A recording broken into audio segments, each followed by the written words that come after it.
Chandigarh mayor चुनाव को लेकर हुआ बवाल थमने का नाम नहीं ले रहा है।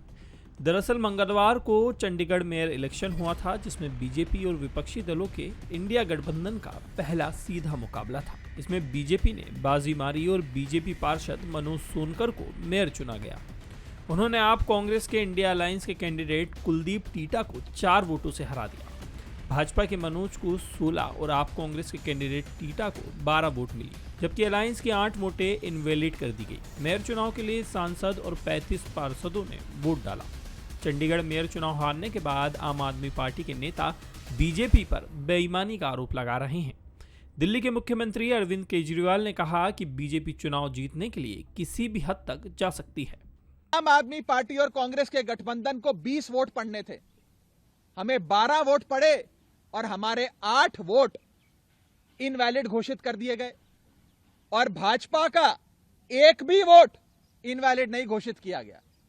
भाजपा के और उनके कुल वोट 16 थे, उनको 16 वोट पड़े और आम आदमी पार्टी के 20 में से 8 वोटों को इनवैलिड यानी कि अवैध घोषित करके हमारे वोटों को घटाकर 12 कर दिया गया। इतने बड़े स्तर के ऊपर चंडीगढ़ के मेयर के चुनाव के लिए आज तक कभी भी इतनी वोट इनवैलिड नहीं डिक्लेयर की गई।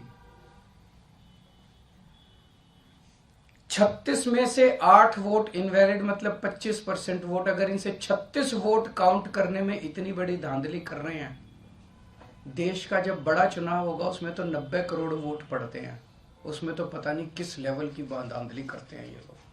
सीएम अरविंद केजरीवाल ने प्रिजाइडिंग ऑफिस का एक वीडियो शेयर किया है, जिसमें वो हस्ताक्षर कर वोटों को अप्रूव कर रहे हैं। मेयर चुनाव में वोट टेम्परिंग का आरोप लगाते हुए केजरीवाल ने कहा कि बीजेपी ईवीएम में गड़बड़ी करती है।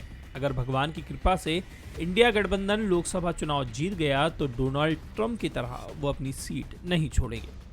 उधर इस पूरे मामले को लेकर चंडीगढ़ मेयर मनोज सोनकर का भी बयान सामने आया है। ऑन कैमरे के सामने हुआ है, सब कुछ रिकॉर्ड आ रहा था, पर जब इनको लगा कि हमें अपनी हार बर्दाश्त नहीं हो रही है तो इस तरीके से फिर इन्होंने वहां पर माहौल दूसरा बना दिया। फिर हमें ब्लेम करने लगे क्योंकि हमें जीतता है देख ही नहीं पा रहे थे, क्योंकि हम जीते हुए थे। बैलेट पेपर फाड़ने लगे वहां पर। जब घोषित किया गया मेयर को, वहां पर ऊपर हाथापाई शुरू कर दी। तो मतलब मैं तो नहीं चाहूंगा, मेरा मानना तो ये है कि भी इस प्रकार से जब ये एक शहर को, छोटे से शहर को नहीं चला सकते तो ये स्टेटें क्या चलाएंगे। हार के बाद गठबंधन के उम्मीदवार कुलदीप टीटा हाईकोर्ट पहुंच गए और चुनाव रद्द कर दोबारा करवाने की याचिका दायर की। आज इस मामले को लेकर हाईकोर्ट में सुनवाई होगी।